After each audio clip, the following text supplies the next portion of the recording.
How about it? Double shot, twice in one day. Me and say Four that. was on this morning. I saw part of that. I had internet issues yesterday, and that's all starting to get resolved. You may have had them today too, because when I started watching it, it locked up on me a couple of times. It froze on me. That was well. Anyway, I am replacing the internet here, the internet at the Lincoln studio. And I have fiber at the transmitter site, but I'm replacing it with a bigger pipe. So the Lincoln studio and the transmitter site will both be on 200 by 100 fiber next Wednesday. So explain that to us layman people here. The pipe's bigger, right? You got bigger. Okay. The best way to do it with fiber, fiber is not as subject to go down. Okay, because it runs different. It's brand new. What I'm on here with Spectrum is broadband. Broadband, I've got a pipe this big, and I got a lot of pipe till everybody gets home from work and starts using it. Then we all share that same pipe and get squeezed off. Yeah. When you do fiber, if I buy this pipe, that's only me. I'm the only guy on that pipe. I don't care who gets on. I've got my share of that pipe guaranteed. It doesn't change depending on who's on. All right. I get it. And the biggest reason to run fiber is it's consistent and it doesn't go down. There you go. That's why you put fiber in. Fiber optic. Fiber optic. Yep. Fiber optic. That's exactly right. So the problem here, the company I'm going with, the fiber is, I want to say about there where Captain Pete's is. I think that's where it comes in, and it goes across Maiden and goes up 321, old 321. Yeah. And so they're going to have to build me down to here. But that's not a problem because they may pick up somebody else in here, or they may pick up businesses between here and there. Okay. And that one is still in drafting. I don't know when I'm going to get it, but the other two have already been physically brought into the building. They will be configured and the installation finished for my use next Wednesday. Those are already scheduled. Very good. 9 o'clock and 1:30. Okay. Those are scheduled. Because you do have problems, and you need that. Whenever you're pushing video like we do, you need that bandwidth. Yes, You've got to have the bandwidth. And you would be pushing more if, you did more video conferencing or Zooming. Oh, yeah. And where the important issue is, why it's important is for what we do, most users, they want the download speed because you're surfing the internet. You're pulling it down to your PC or your phone. Us, we're pushing it. And when I say 200 by 100, that's 200 megabits down and 100 megabits up. When you're on broadband, you don't get but about 10 megabits up. Well, I'll eat up 6 of that easy just pushing video. Okay. So what we need to originate out of here is the uplink, the upload speed. Gotcha. Yeah. We don't usually have a problem with the download, but we get into a problem with the upload, with the video. And that's why you'll see it freeze and jitter and that kind of stuff. Okay. And if anybody that's running any kind of TV, and why it's taken, we talked about this before. I think when they redid the press box and everything at Little Ryan, they put in a fiber infrastructure so that they can tap on to other things, so that they can feed TV and video and that kind of stuff. When Appalachian and places like that, that was the one thing they had to do. They had to put this fiber infrastructure inside the building. Yeah. And then when Appalachian's on, like, I'm saying ESPN Plus. Yeah, when they were ESPN3 was which was prior to Plus. They would come in and they would bring in an uplink truck, but they had to be able to move it around the stadium. Because it have multiple cameras. And it's cheaper by going with the fiber optic as opposed to shooting it on. Oh, good God, yes. On the bird. Oh, yes, yeah. They charge you about a minute on the bird. Yeah. Everybody now pretty much have brought in these big fiber trunks. For example, I want to say like probably Catawba County schools and Lincoln County schools and the school systems around here have put a fiber backbone in, and then the schools have the same. We had problems with getting our games on last year because we did it with cell phone, and so many people come into the stadium, not enough cell phone tower space. Yeah. We have that same issue even over where I teach at Fred T. Ford and Jacobs Fork. So I went to the county, and because we put on county games, I said, any chance I can hop on your network to push my audio? Because I'm just pushing audio. And so they've been kind enough to work it out where we can hook up our audio streaming device, the little barracks box over here, and we take the cell phone out of it so we know we can get on the air. Gotcha. And that's awesome that they've been able to do that. But I go out. I met yesterday with one of the technicians, and they configure it so that my little box is the only thing that can access that port. Anybody else plugs in, it won't work. Oh. But my little box will work. Yeah. That keeps it safe and secure. Yeah. Which is their concern. But,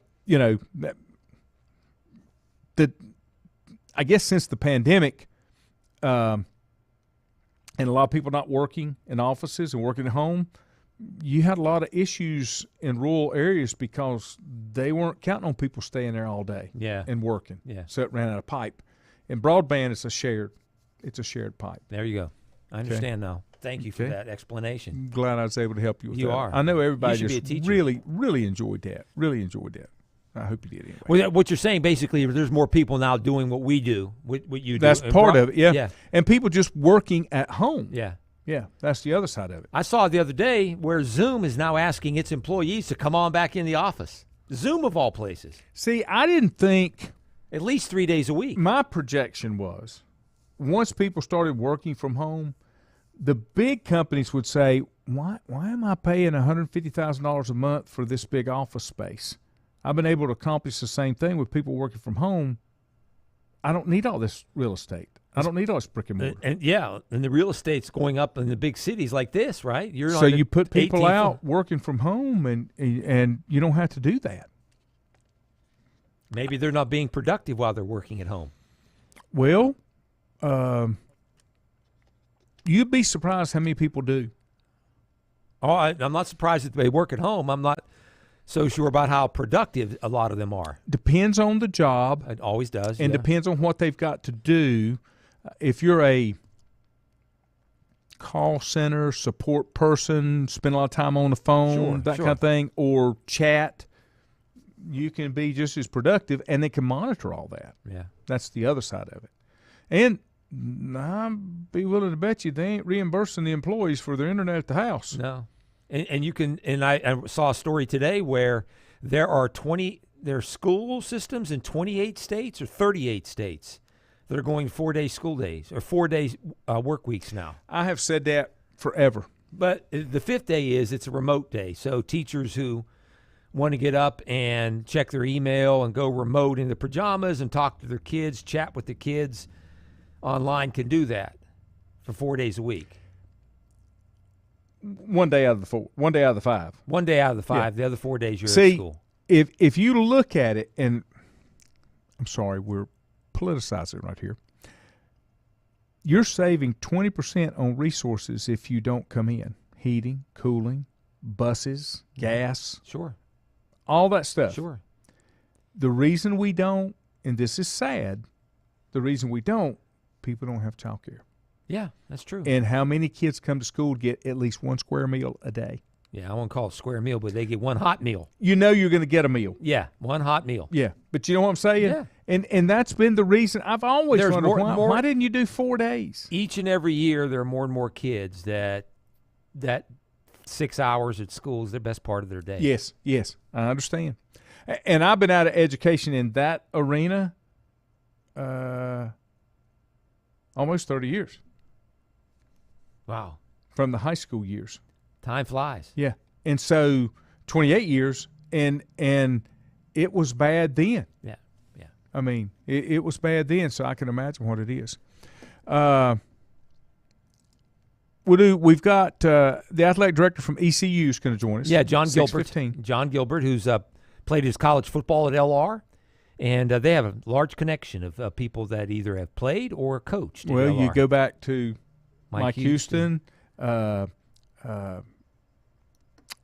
Kirkpatrick. Yeah, Donnie Donnie Kirkpatrick. Kirkpatrick. I mean, there's probably some others in there. Oh too. yeah, they're half a dozen, maybe 8 guys, and they last year they took LR's who was an LR women's soccer coach, took him to East Carolina. They made it to the Final Four one year a few years back. So nice connection, but also think about where East Carolina is on the landscape of college football. They're in the American Conference. And they're expanding. They're one of the group of 5 conferences. We'll ask him about how tough it is to be an athletic director in these day and times in college athletics. Well, it's a very dynamic, shifting landscape all the time. Let me take a break. We come back, we'll have him on right here on the Bottom Line. Whether it's a sit-down meal or a call-in for the drive-thru, Brookwood Cafe and Catering is the answer. A variety of meats, vegetables, and desserts cooked daily, or a hot sandwich from the grill, they have what you're looking for to satisfy your taste buds. If you need catering from 5 to 500, Brookwood has you covered as well. Stop by Brookwood Cafe and Catering at 202 Providence Mill Road in Maiden. Don't forget breakfast daily till 11 a.m. Open Tuesday 6 a.m. to 2 p.m., Wednesday through Saturday 6 a.m. till 8 p.m., and Sunday from 7 a.m. to 3 p.m. Call 828-428-8944 to place your order today. If you ask around, you'll find Burke Mortuary has a reputation for excellence and commitment to value. They've built a reputation of trust for more than 35 years. Burke Mortuary is proud to offer personal attention, meaningful tributes, and the area's most affordable prices. They're also proud to offer you beautiful, state-of-the-art facilities. It's the perfect place to honor your loved one. So when choosing a funeral home, the choice is easy. Choose Burke Mortuary with locations in Maiden and Newton. Covenant Church began as a vision of just over 100 people in 1984. Since then, Covenant Church has grown and currently located at 2168 Gastonia Highway in Lincoln. The Sunday schedule includes early morning worship at 8:30, Sunday school at 9:45, and morning worship at 10:45. Their ministries extend beyond Sunday. Visit their website at www.covenantchurch.church to see all they have to offer, and better yet, stop by and see for yourself. Covenant Church may be just what you're looking for a new church home. First Federal Savings Bank has been serving Lincoln County since 1940. And as it has been from the beginning, customer service is a priority to First Federal Savings Bank. They want to get to know you by name. First Federal Savings Bank has the convenience, the products, and the services that the larger banks have, but with hometown people that you see throughout your community. Stop in and visit one of their 4 convenient locations and see what First Federal Savings Bank has to offer you. Member FDIC, an equal housing lender. Untangling your headphones, finding the right remote, saying goodbye to your favorite shirt that hasn't fit in 10 years. Why are simple things sometimes so complicated? Thankfully, with Auto Owners, insurance doesn't have to be one of them. Auto Owners works with independent agents who live in your community and answer when you call, so you can worry about more important things, like finding a new favorite shirt. That's simple human sense. Call Mooney Insurance in Maiden or East Lincoln Insurance in Denver or visit MooneyInsurance.com. Stifel Nicholas now has an office in your community. Stifel Nicholas is a full-service organization offering a wide range of investment vehicles and services. These include money market funds, CDs, stocks, bonds, mutual funds, annuities, retirement plans, and managed accounts, to name a few. Our financial advisors will sit down with you and help you tailor an investment plan, explaining strategies and investments which may help you achieve your personal goals. Call 4Rembert today at 828-624-7300. Stifel Nicholas, member SIPC, and the New York Stock Exchange.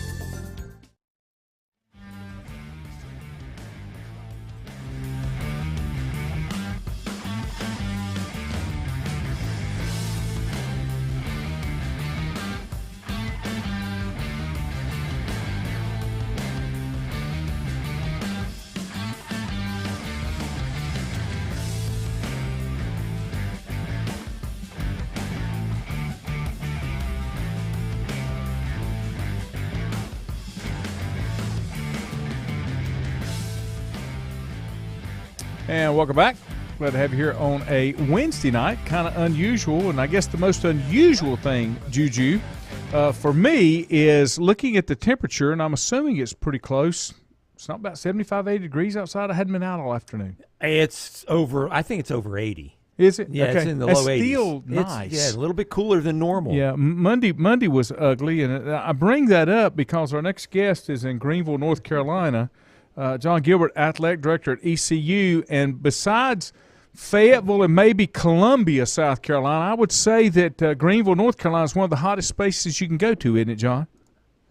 I would definitely agree with that. It's been really hot over here the last couple days. And I was actually on the western side of the state this past weekend over in Highlands. Oh. When I left Highlands, it was 60 degrees. Oh, And wow. when I got to Greenville, it was just a little over 100.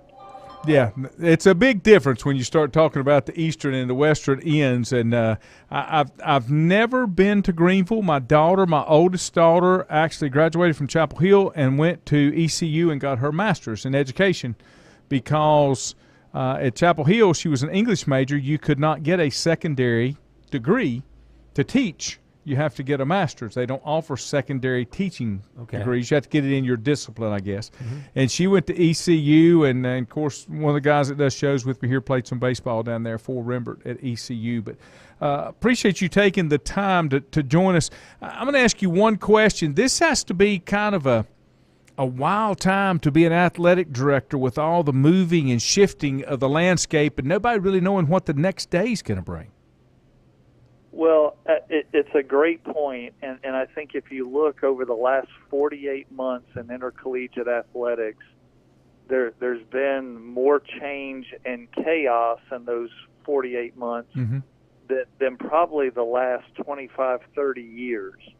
And, you know, you have conference realignment, you have the transfer portal, and you have name, image, and likeness where athletes can be compensated. There is a lot of change taking place, and it's happening quickly.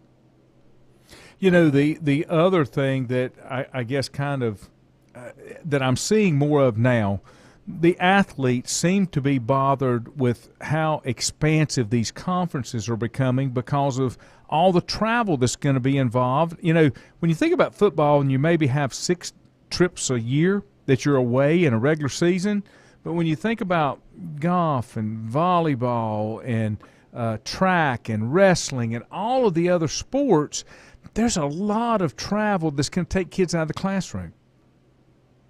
Well, it is, and if you look at it now, you know, if I could wave a magic wand, you know, maybe outside of the sport of football, I really think at some point we need to get to regional scheduling. Yes. Yes. It makes no sense from a financial perspective when we're flying, you know, at East Carolina, all these sports teams to Texas to compete. Mm-hmm. And, you know, think of how many Division I schools we have in our area. Mm-hmm. And you could still have a conference tournament to determine your champion. I just think from student athlete health and well-being, their you know, mental health, and look, they need time off as well. It makes a big difference when you can get on a bus and compete as opposed to taking a bus and then hopping on a plane and all that travel. Well, you know, when you look, especially as the Big Ten has expanded and now picked up West Coast teams, and we all know these were primarily money deals, exposure deals, driven by TV, but you've got to be taking a pretty good hit on the backside, expense side of what you're going to pick up that money that you're really just getting for football. Well, it is the truth, and people don't realize, you know, you go play away baseball series, and on Sunday, you know, you fly back and you get in at 2 or 3 in the morning, and the kids have class at 8 or 9 o'clock. It makes it very difficult on the student athletes. Hey, John, this is Juju. Thanks for joining us. We wanted to have you on to talk about your experience. You have a local connection, having gone to school at Lenoir-Rhyne when it was Lenoir-Rhyne College. We want to know, first off, how in the heck is it a coincidence that so many people with LR connections are now working as coaches at East Carolina? Why is that? Well, I think it is. I think we've got to go back to history, and I've got to start with Clarence Stasevich. You know, he migrated from Lenoir-Rhyne to East Carolina. Henry Van Zant, is another coach that passed through there. Coach Houston, half of our football staff has passed through Lenore-Rhine. Our soccer coach that we hired away from Lenore-Rhine a year ago, Gary Higgins.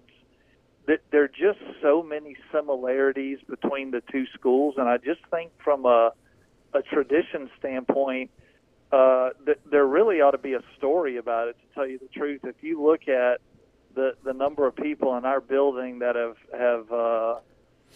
passed through Lenore-Rhine, and what a special place. I mean, it's affected my life in so many ways. Obviously, going to school there, being a part of the football team, but I look later in life. I'm part of the staff at the University of Tennessee, and we hire a guy named Rick Barnes to be the basketball coach. And then, a few years later, my son was a walk-on basketball player the past 3 years at the University of Tennessee. Wow. And so there's so many Lenore-Rhine connections in my life. It's a special place, and it will always be a special place to me.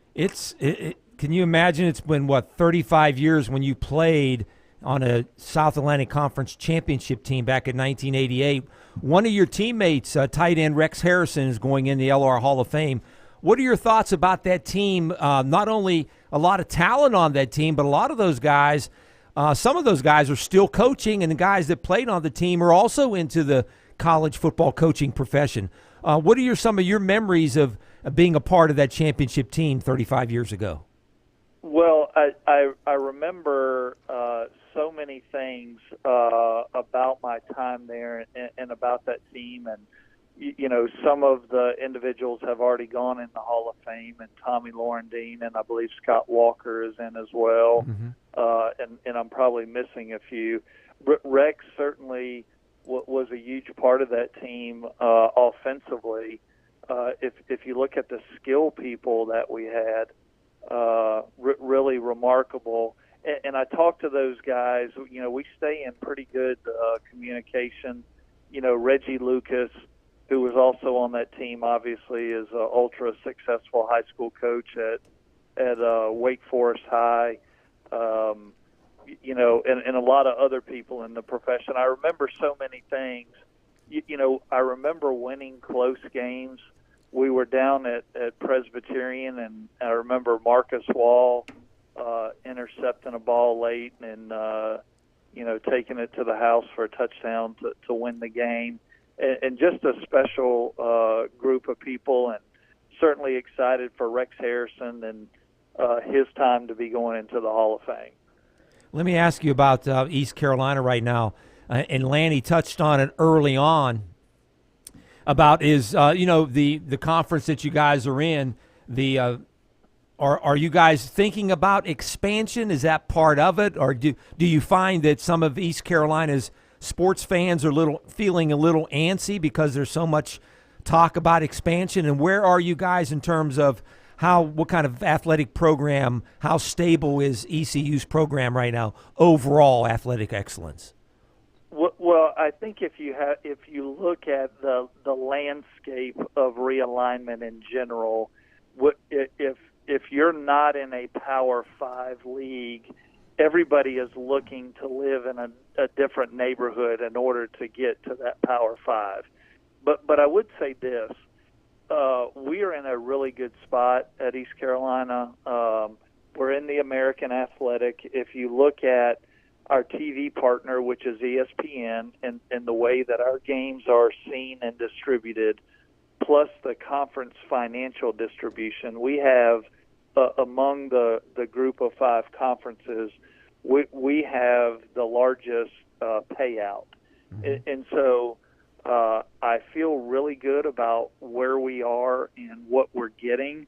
I think if you, again, look nationally, the best thing that we can do is be the best version of ourselves, be as competitive as we can be, continue to invest in facilities and infrastructure for our coaches and student athletes, and good things will continue to happen for us. but I am really happy of where we are at this time. We're talking with John Gilbert. He's the athletic director at ECU. You know, you're not new to there, but you haven't been there a long time. How does ECU deal with the fact that they're as big or bigger than other state institutions, but yet they don't seem to quite get that same respect? Does that make sense in what I'm asking? Well, I think, you know, we're fortunate. We play Division 1A football, and there are only 130 of us nationally. Mm-hmm. So you're not talking about a very big group. But I also look at, you know, historically, ECU has had a really good football program and has won some very big games against big-name opponents. And I think that we can compete at the highest level. Obviously, we're at a place that historically has done more with less, and you have to play with a chip on your shoulder. Right. And we're going to continue to do those things. But I think certainly we can, you know, go and compete with big schools. I mean, if you look at this past season, if we make that 25, 30-yard field goal at the end of the game, we win the NC State game. Mm-hmm. And obviously, if you look at them from a resource standpoint, they have a lot more resources than mm-hmm. we do. But that doesn't necessarily mean that, you know, you win more games. If money were the sole determination for winning, University of Texas would win the national championship every year because they are the most resourced school in the country. Is it a Mike Houston thing to play Michigan, or was that your idea to play Michigan early in the season?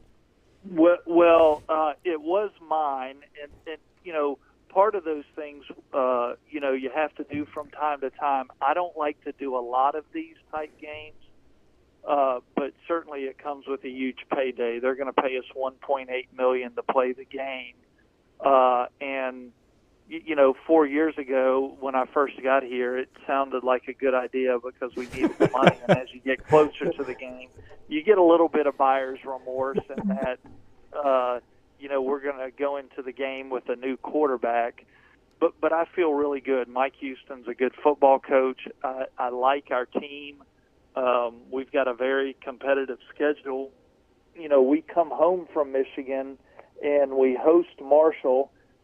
And then we go up the mountain and play App at their place, followed by Gardner-Webb, who, when I was playing at Lenoir-Rhyne, they were in our league. Mm-hmm. So really competitive non-conference schedule for the Pirates this year. And John, the reason I say that is because when I look at the educational component of ECU, teaching hospital, the different schools, the higher levels that they have, and I'm not sure what the student body is, but you got to be, I would think, in the top 5 in the state system as far as student population. But yet, for some reason, they've always had to play with that chip on their shoulder. Well, I think it's part of, you know, when you're not in a Power 5 conference, the financial piece, you know, we're all, you know, competing for a tight dollar. Mm-hmm. And so I think, you know, the schools that are in the bigger leagues obviously are more resourced because they get a lot more TV dollars. Mm-hmm. I've just never understood, you know, how kind of like you say, it's almost a hidden gem down in eastern North Carolina with everything that it brings to the table. And just never quite being able. And then ECU for a long time was independent, were they not, years ago? That's right. Yeah. They were. Yeah, they couldn't find the home. Nobody wanted them. And I think part of it was the competition stuff that they would bring. And that's why they chose to be independent, because they could set a little better schedule.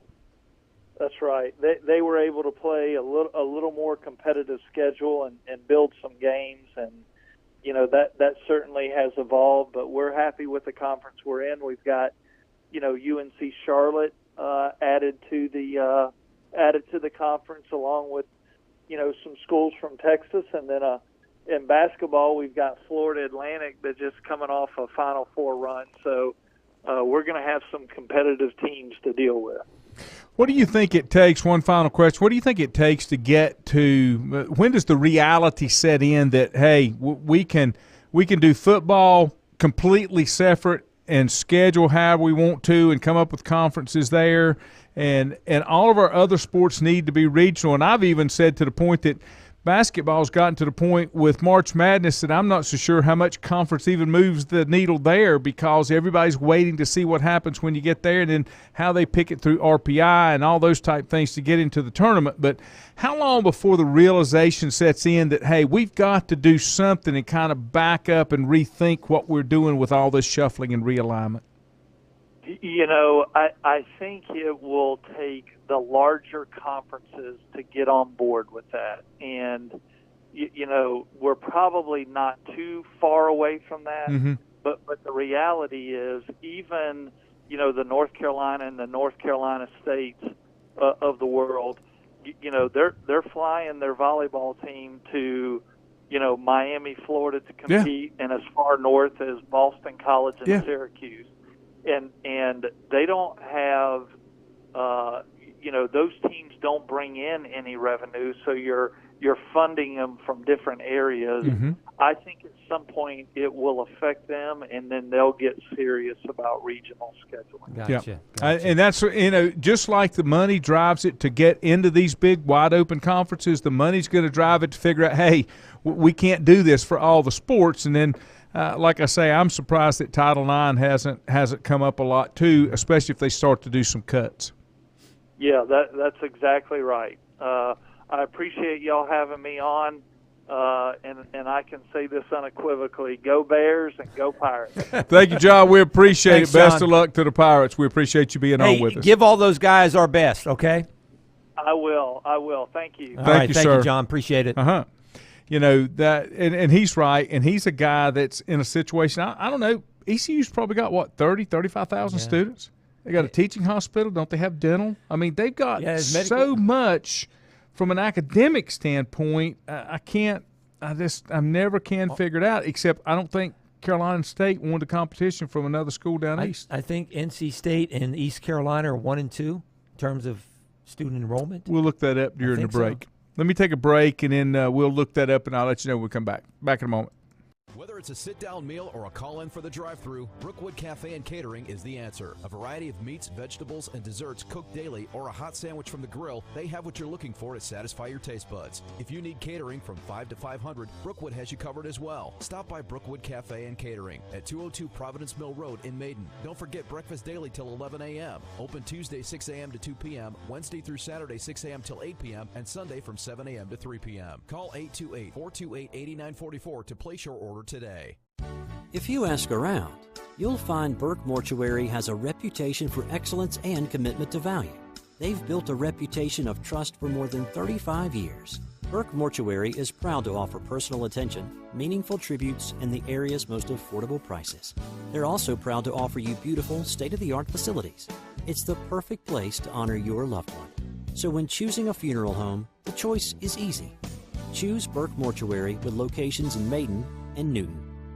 Covenant Church began as a vision of just over 100 people in 1984. Since then, Covenant Church has grown and currently located at 2168 Gastonia Highway in Lincoln. The Sunday schedule includes early morning worship at 8:30, Sunday school at 9:45, and morning worship at 10:45. Their ministries extend beyond Sunday. Visit their website at www.covenantchurch.church to see all they have to offer, and better yet, stop by and see for yourself. Covenant Church may be just what you're looking for a new church home.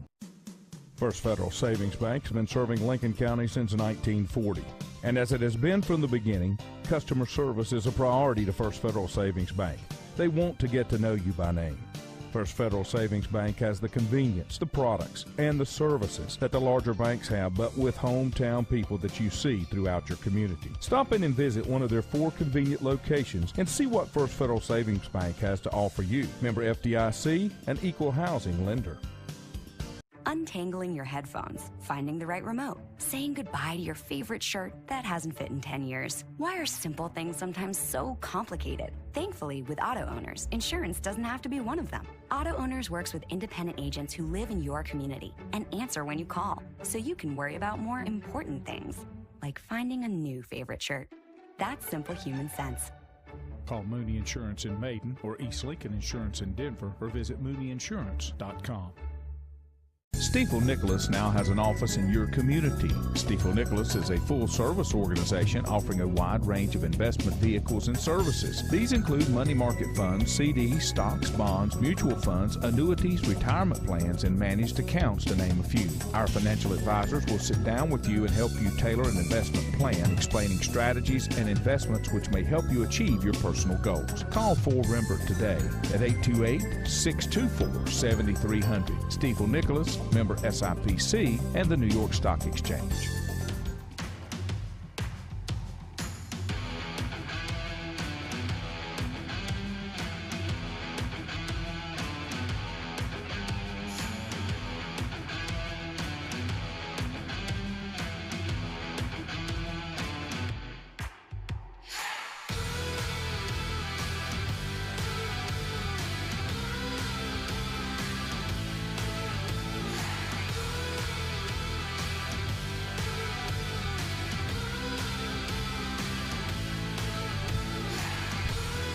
And welcome back. Glad to have you here on a Tuesday night. Appreciate John Gilbert taking the time Yeah, it to was nice of him. join us. Very nice. Yeah, I'm always, if you ask Ford about ECU, he says, I went to ECU, we hate everybody. But ECU has always been treated, to me, like a stepchild inside the system. If you had regional, you could get great play in the other sports. Let's take football and basketball out of it, okay? But you could put Probably baseball too, right? I mean, they're as good as anybody. yeah, but I'm maybe saying this year Wake that's what I'm Forest. saying. Take basketball and football out of it. and everything else regional, because ECU and Appalachian and Charlotte and Marshall, James Madison's moved up now. Yeah. Georgia Southern. I mean, you're talking bus rides there Yeah. to come up with a conference that you could play in. Yeah. I think he understands it. I wouldn't want to be in his shoes. Build those regional rivalries, which you're losing with the Power Yep, 5 schools. That's right. Because they want to become a national. And they don't care. Yeah, they don't care. They want to become national. And I'm not so sure college football especially is a regional sport. It's always going to be. I don't think an Oregon versus Vanderbilt's going to move the needle. Oregon versus Vanderbilt is not. Oregon versus Ohio State. Still yes. not gonna, Oregon. How about Ohio State? Nothing. Nothing's going to move the needle for me for Vanderbilt or Purdue or Kentucky. Well, Oregon State Vanderbilt baseball might. But you don't want to be doing that. No. You don't want to be doing what, that. What about Rutgers in Southern California? No. It's crazy. I saw where Rutgers was in the Big Ten now. They went 10 or 12 years ago into the Big Ten from the Big East, I believe. They've lost $250 million. One of the big reasons why UCLA had to come into the Big Ten is they were like $150 million in the hole. Do you remember, it's got to be 10, 15 years ago. Do you remember when they had the major conferences were tied into certain bowls? Mm-hmm. And if you won the conference, it was the year that UConn won the conference and had to go to like the Fiesta Bowl. Was that Arizona? Yeah. The whipping they took, the state legislature had to give them more money because they were obligated to X amount of tickets, X amount of hotel rooms, X amount of everything. Yeah. Because they were tied in as the winner of that conference, obligated to go to Fiesta Bowl. And they lost their shirt. Is what Oh, you're they saying. lost a ton of money. And that's UConn is a state school, Yeah. public school, and the legislature had to get involved. I mean, we're talking $40, $50, $60 million just from that one Yeah. game alone Yeah. that it was going to cost them. Yeah. So I guess the big boys are looking at some of these rivalries, these national rivalries, is going to bail out everything else and the money they're going to bring in. I don't know. Maybe I don't. Just like I pointed out to him, and he knows this. Let's say I'm getting an extra $10 million, okay, in conference revenue because of football. What if it costs me $12 million to travel my non-revenue sports around? Yeah, or your Olympic sports. Yeah, you're right. Yeah, absolutely. Doesn't make any sense. No. Will we see maybe instead of the group of 5 and the lower Power 5 schools, not the top 50 or 60, but some of the other lower schools in the Power 5 conferences, will you see a merger between those schools and the group of 5 making maybe a new division in college football? The problem is going to be who's going to pay them to do that. Is TV going to pay for that level? That's what it comes down to. Because here's the deal. Vanderbilt cannot compete on that level in the SEC. No. But they get the same check. Now, when I think that happens is when these big schools, the Alabamas, the Georgias, the LSU say, Vanderbilt, you're not getting the same piece of the pie that we get because you're not bringing the numbers to the table. Yeah. When that happens, and I think that's the other part that's going to come is, okay, we got to reduce the conference. You guys can't tag along. Because do you think if – but Vanderbilt was one of the first original SEC schools. I know, but I'm just saying, do you think if who's some of the lower tier in the SEC? Purdue? Oh, the Big Ten, you mean? No, in the SEC. Vanderbilt. Who else? Southern Miss. Or Mississippi State. If those schools weren't in the SEC, do you think it would hurt the TV revenue for the conference? No. No, and that's what I'm saying. Missouri, yeah. Drink of water, he's up there. Yeah. Even though they had a decent season last year. And he's whining too. It doesn't make any sense for them. So I don't know what it's going to take, and I'll go back to what I said before. I'm still in favor, and I'll put it on paper for you. 40 teams, 4 conferences, okay? 10 teams per conference. 9 conference game, 3 non-conference. Those 4 teams play for a national championship. But do you determine those 40 teams by the amount of revenue they bring in? Or do you determine them by the enrollment that they have? The market that they're in? It's going to be based, because everything you've already seen, it's going to be based on who wants to pay to see those 40 teams play football. Boy, yeah, it's tough. Think, but is that not what's doing now? Yeah, imagine if NFL owners did this rather than what they did years ago and said, okay, no matter what, you Green Bay, you're not bringing in the same kind of money as the New York Giants. We're going to bring you along because everybody's going to share in the pie, get a piece of the pie, which is kind of what they're doing a little bit now. They just want to kick out some and make, less schools getting a part of the pie. Let me ask you this. I heard Cowherd say this today, and you tell me if you believe this or not. Cowherd said that you could take the NFL, Major League Baseball, NBA, and the National Hockey League. Okay? Take those 4 major professional sports. If you went in and said, okay, we're just not making it, we've got to cut 4 teams in each one of those leagues, would anybody care? If 4 NFL teams. Oh, yeah, they'd care more there than the others. But there are 4 that would not be. Can you think of 4 teams that have not been really relevant in the NFL in the last 15 years? Yeah. 20 years? Yeah. Arizona Cardinals, Cleveland Browns. Look at the teams that have never been to a Super Bowl. Raider, whatever city they're in right now. Yeah. Yeah. Las Vegas Raiders. Chargers. Yeah. They were decent about between 2005 and up until now, you could put Detroit in there. Yeah. They haven't been relevant. No. The Jets, they haven't been relevant. No. So, that was something. But they have such large fan bases. That's what makes them relevant. Yeah, because back 50, 60 years ago, NFL owners were smart enough to say, if we want this league to succeed, we can't let the big boys drive it. Everybody's got to be a partner in all this. But the other side of that, share everything. But the other side of that, they didn't continue to gobble up and gobble up and gobble up. I know. It was very measured growth.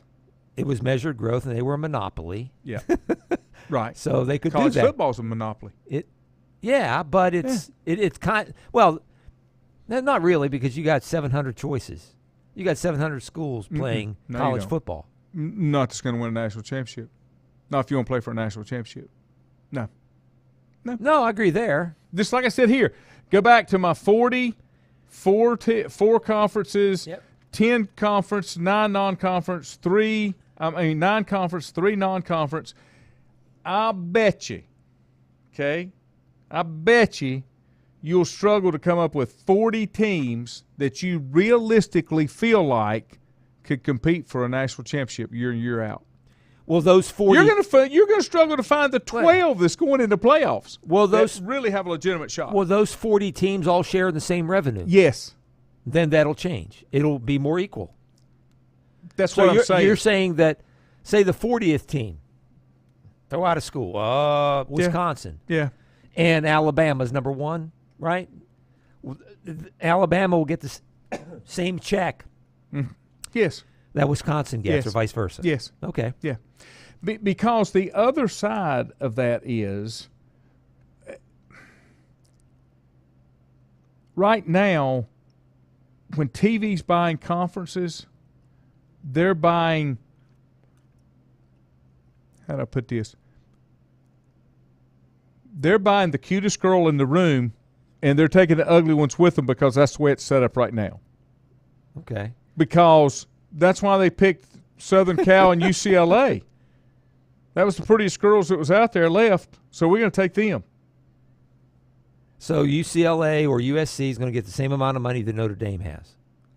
If you get this 40, yes, they'll get the same amount. Okay. Absolutely. Well, that's a good idea. This is the only way that college football survives as a national sport. That's correct. As a national, national sport. As a national sport. Once you get past that 40, everybody else needs to be regional. I heard an idea. But do you think the kids and parents care that their kids are playing across the country? Yes, I think you're going to start seeing that outside of football. And the reason is that kid, when I traveled with the Appalachian, and only because it was longer, because the furthest place we went, and I'd had back surgery, didn't get to go, was Idaho, okay? The Vandals from Idaho.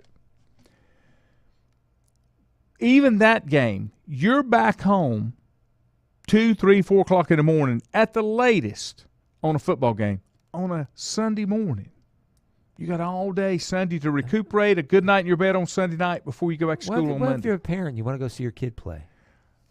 That's what I'm saying, and that's where kids have to make those decisions, and it can only be done on the top-notch level.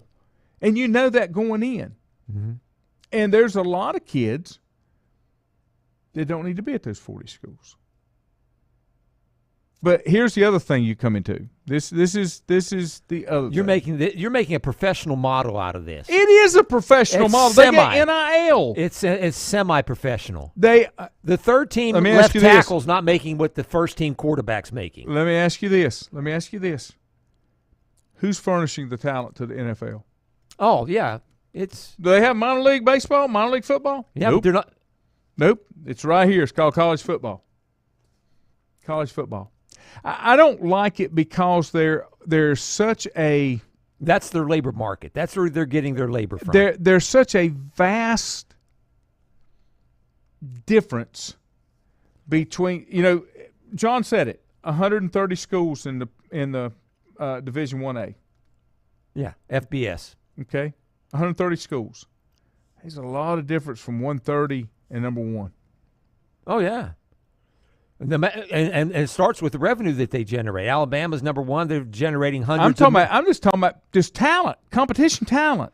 Well, on a team. That 130 might have 5 to 10 good football players. Let me give you the other good idea. Alabama's got 50.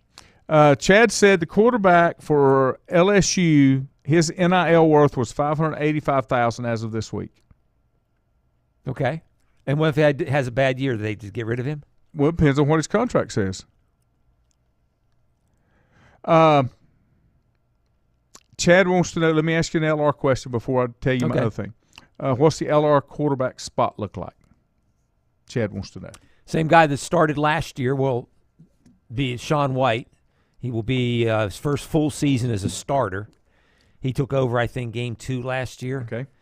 He will be the starter this year. He's out of Lakeland, Florida, the place where John Gilbert was born, by the way, Lakeland, Florida. Anyway, but yes, their quarterback situation is somewhat solid.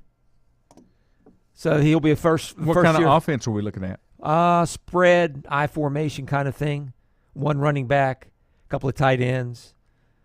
They'll spread it around a little bit. They want to get back to running the football because the games they lost, they finished 8-3 last year.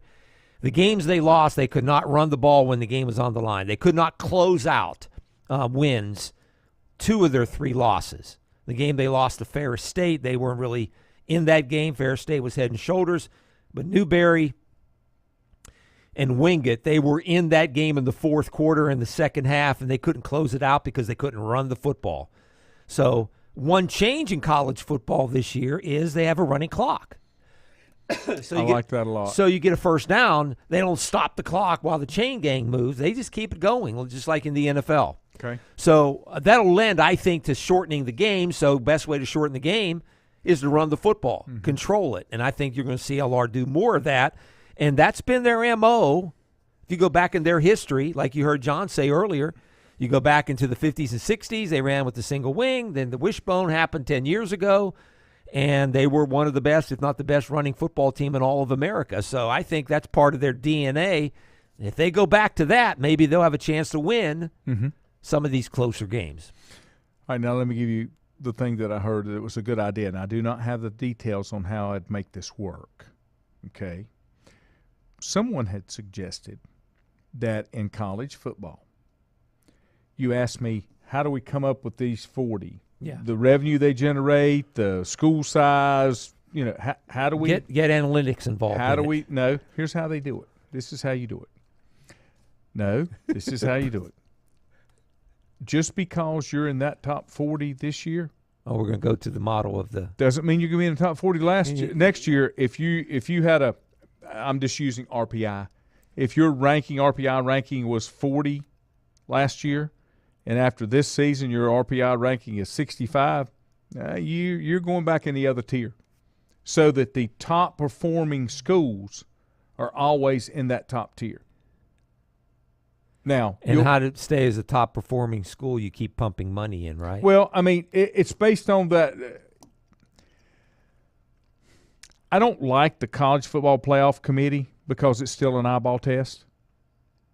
The only thing that I didn't like about the BCS, it was only 2 teams.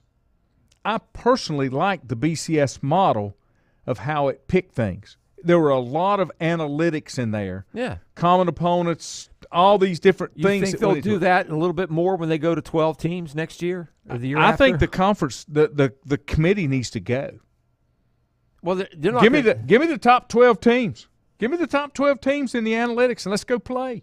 They do it in Division II. They do it in FCS. That's what I'm saying. Division III. That's what I'm saying. NAIA. They can't do it in the big boys. Well, the big boys always said they could never do a playoff model, but every other division did it. Yeah, I know. But the big boys said, we can't do it. We got to have bowl games. We can't do a playoffs. Can't take our kids out of school that long. But that's a tradition.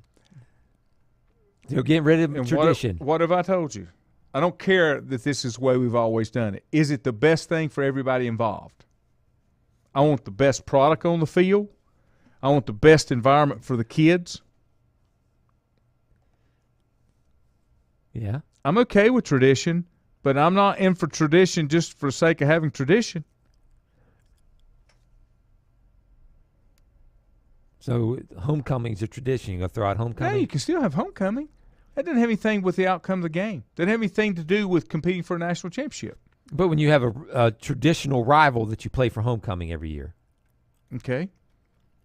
If you don't have divisions and you're just playing whoever, you're going to start a. Well, no. You got divisions. It's just that that's going to move. You can still play it for homecoming as a non-conference. So those divisions are based off of your region that you're in. Yeah, I think so. Okay, all right, gotcha.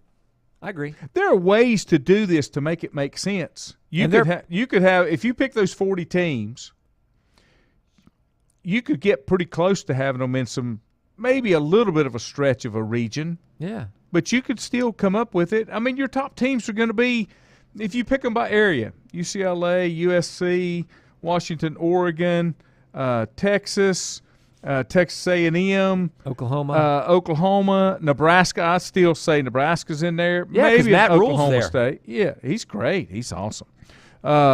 Wisconsin, Iowa.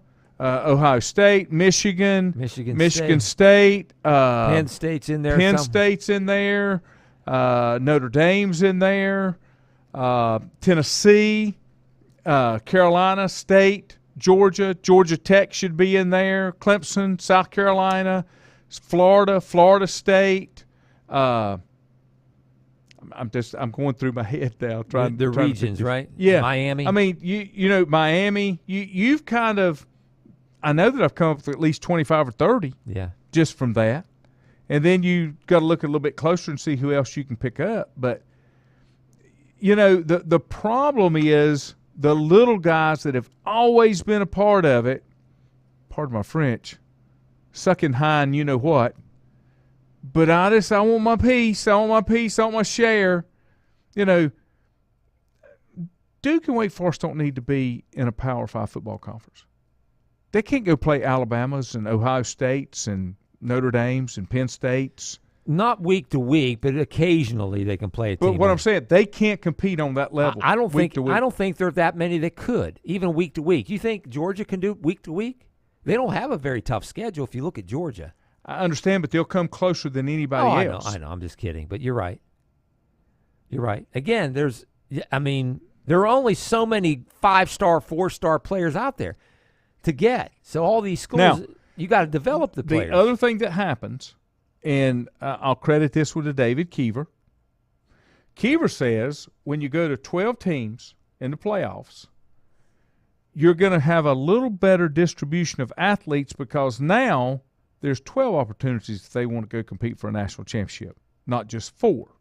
Yeah. Right now, you pretty well know who those 4 are that's got a legitimate chance of making it year in, year out. Yeah. Okay. Alabama's one of them. Ohio State's probably one of them. Now Georgia's one of them.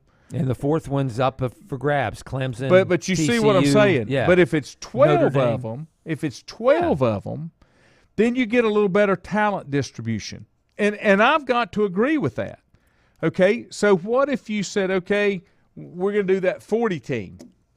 It may not distribute all the way down, but it'll get closer. Yeah. Because you know exactly what you're dealing with. A super conference or a super division, whatever you want to call it. Well, you got your first super conference or mega conference in the Big Ten right now because you're coast to coast. Yeah.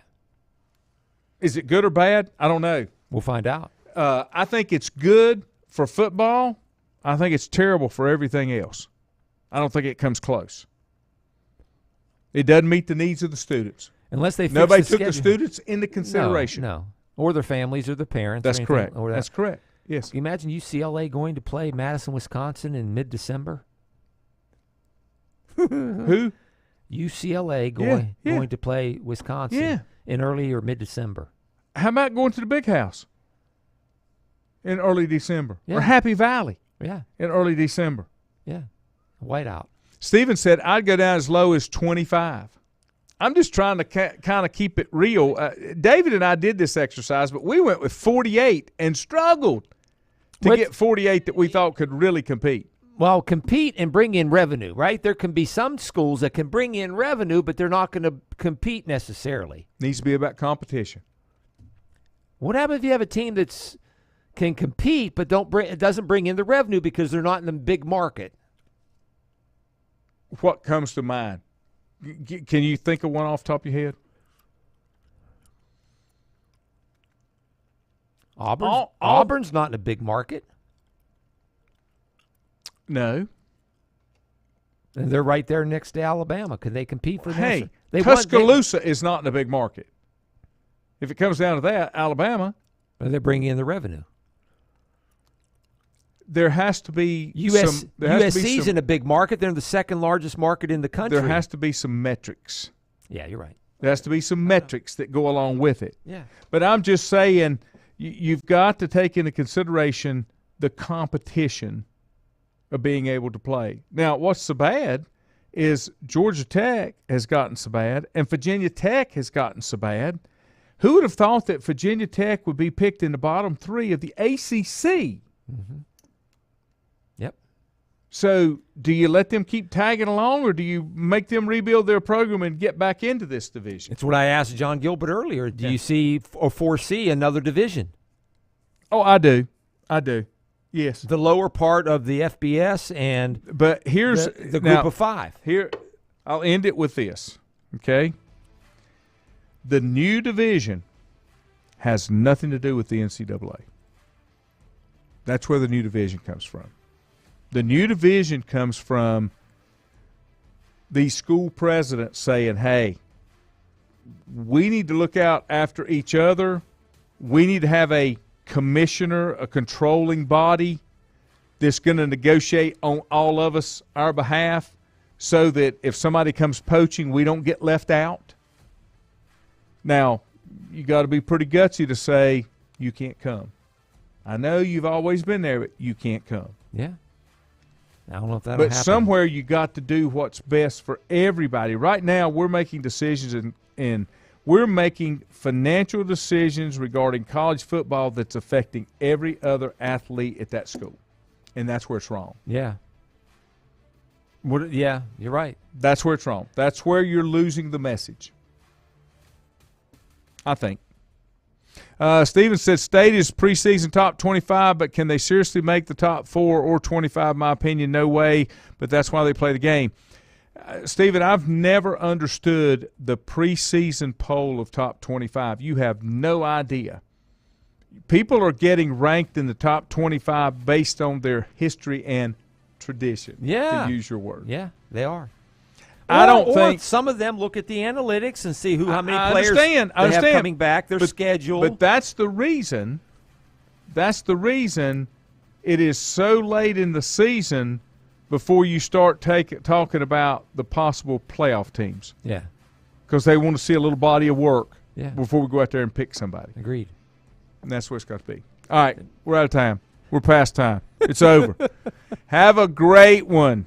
I think 4 and I'll be back in the morning, maybe. We'll see. See you.